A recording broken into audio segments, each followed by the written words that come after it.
যাদবপুরে অনেক সংখ্যালঘু ভোট ব্যাংকও রয়েছে, তো সেখানে আপনারা লড়বেন কি করে? সেই ভোট কি আপনাদের ফরে যাবে? দেখুন, আমি ভাঙড়ে গিয়েছি। আমি ভাঙড়ে গিয়েও আমার সভা করেছি, পথসভা, এবং ভাঙড়ে আমরা সারা দিনব্যাপী আমি আমার প্রোগ্রাম করেছি।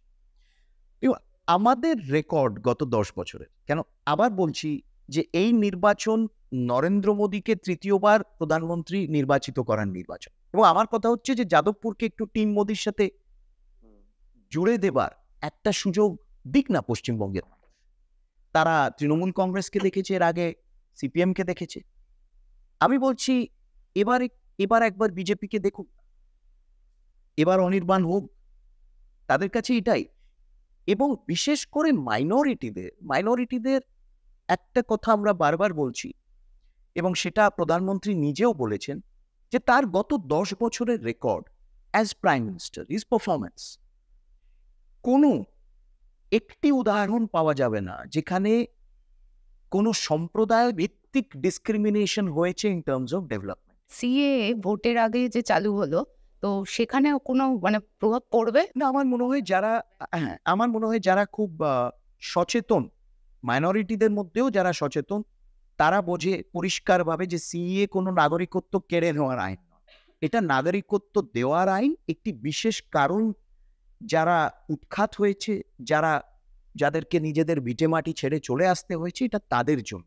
এটা কোনো ভারতীয় নাগরিকের আইন, মানে নাগরিকত্ব কেড়ে নেওয়ার আইন না। কিন্তু সেখানে তো বলা নেই যে মুসলিমরাও নাগরিকত্ব পাবেন। না, কিন্তু এটা পরিষ্কার, সেখানে কেন বলা থাকবে? কেন এটা হচ্ছে মুসলিমরা নাগরিকত্ব পেতে পারে, এটা পার্লামেন্টের ফ্লোরে বলেছেন কেন্দ্রীয় স্বরাষ্ট্রমন্ত্রী, কিছুদিন আগেও বলেছেন, সবাই বলছেন যে যারা ভারতের নাগরিক হতে চায় এই ক্যাটেগরির বাইরে, পারসিকিউটেড না, কিন্তু তারা নাগরিক হতে চায়, they can follow the usual procedure. তারা অ্যাপ্লাই করবে, নাগরিকত্ব পাবে, ফলোইং দ্য ডিউ প্রসেস, সেটাও রয়েছে। এখানে কাউকে নাগরিকত্ব ডিনাই করা হচ্ছে না। নাগরিকত্ব নর্মাল ইউজুয়াল প্রসেসে অ্যাপ্লাই করতে পারেন। ধরুন, মানে একটা উদাহরণ যদি দিই, পাকিস্তানে একজন মুসলমান, তিনি ভারতের নাগরিকত্ব নিতে পারেন।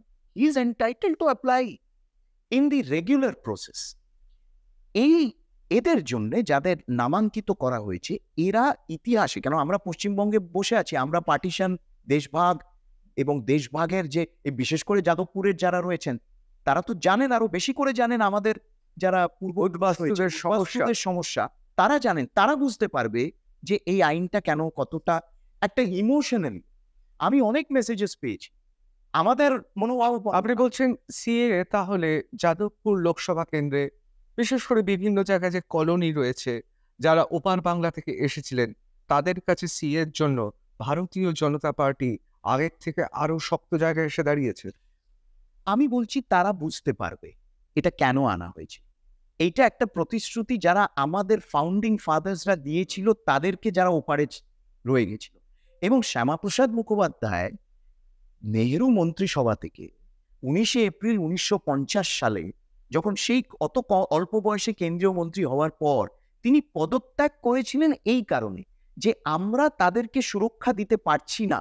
আমরা প্রতিশ্রুতি দিয়েছিলাম সুরক্ষা দেব এবং এদিকে এলে পুনর্বাসন দেব, আমরা কোনোটাই করতে পারছি না। আমরা অর্থাৎ নেহেরু সরকার সেই সময়, সেই জন্য আমার কোনো মৌলিক নৈতিক অধিকার নেই পদে থাকার, আমি ইস্তিফা দিচ্ছি। এবং তারপর তিনি পুরো সেই আন্দোলন শুরু করলেন। অবশ্যই। এই ঐতিহাসিক প্রেক্ষাপটটা আমাদের বুঝতে হবে। যারা আজকে বলছেন ডিটেনশন ক্যাম্প, তারাও জানে এটা সত্যি না। তারা রাজনীতির জন্য এই মরশুম, মানে ইলেকশনের মরশুম বললে একটু বাজার গরম করার জন্য এই কথাগুলো বলছেন। মুখ্যমন্ত্রী, পশ্চিমবঙ্গের মুখ্যমন্ত্রীও জানেন যে এইগুলো কোনোটাই যা তিনি বলছেন ডাহা মিথ্যা, কোনোটাই সত্য না। কিন্তু we are in the election season, তো মোর দ্য মেরিয়ার প্রোপাগ্যান্ডা।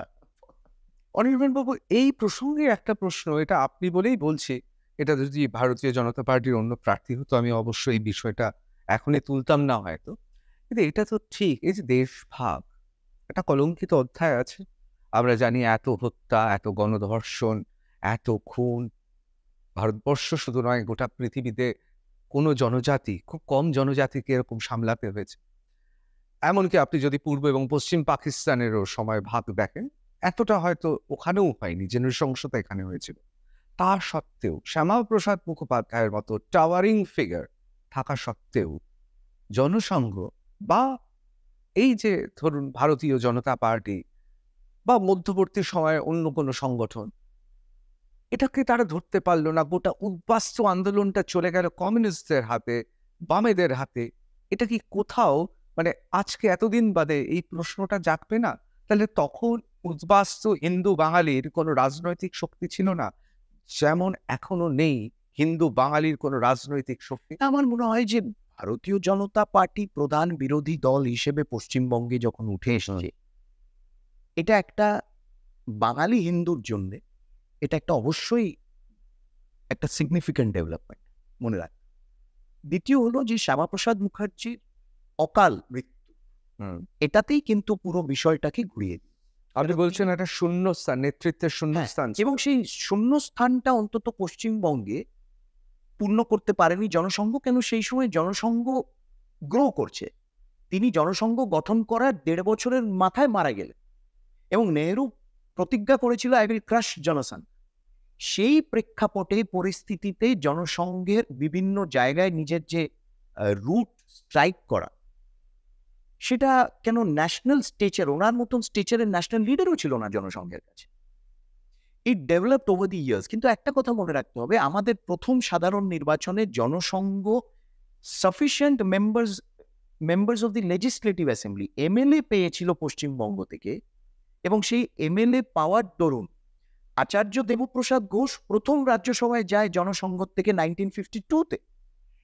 সেখানে জনসংঘের পশ্চিমবঙ্গে চিরকাল প্রথম থেকেই শ্যামাপ্রসাদের জন্য একটি বেস ছিল। উদ্বাস্তু আন্দোলনে তিনি নেতৃত্ব দিয়েছিলেন এবং নদিয়া মানে বিস্তীর্ণ এলাকা জুড়ে তখন তিনি ট্যুর করেছিলেন, পাশে দাঁড়িয়েছিলেন, মানুষের পাশে রিপোর্ট এই সব করা, তাদের সাথে থাকা, তাদের পুনর্বাসন কিভাবে করবেন সেই নিয়ে মেঘনাথ শাহ, রাধাকমল মুখার্জি, রাধাকুমুদ মুখোপাধ্যায় পুরো একটা কমিটি গঠন করেছিলেন। যদুনাথ সরকার, মানে শুধু যে তাদেরকে পুনর্বাসন, আগামী দিনে তাদের পুনর্বাসন কিভাবে হবে। তো ওনার জীবন, ওনার কাজ, কর্মকাণ্ড এই প্রেক্ষাপটে পড়লে বোঝা যায় he had a long term plan, he had a long term objective, যেটা উনি আস্তে আস্তে আনফোল্ড করছিলেন এবং ওনার মৃত্যু ঘটল। সেই জন্যই কিন্তু আমাদের একটা বলা যেতে পারে we lost A lot of ground, আমরা এগোতে পারলাম। আস্তে আস্তে মনে হচ্ছে বাংলা আবার সেই খাতে এগোচ্ছে। অবশ্যই, কেননা আমরা প্রধান বিরোধী পক্ষ আজকে, এবং প্রধান বিরোধী পক্ষ অর্থাৎ we are the party waiting in the wings.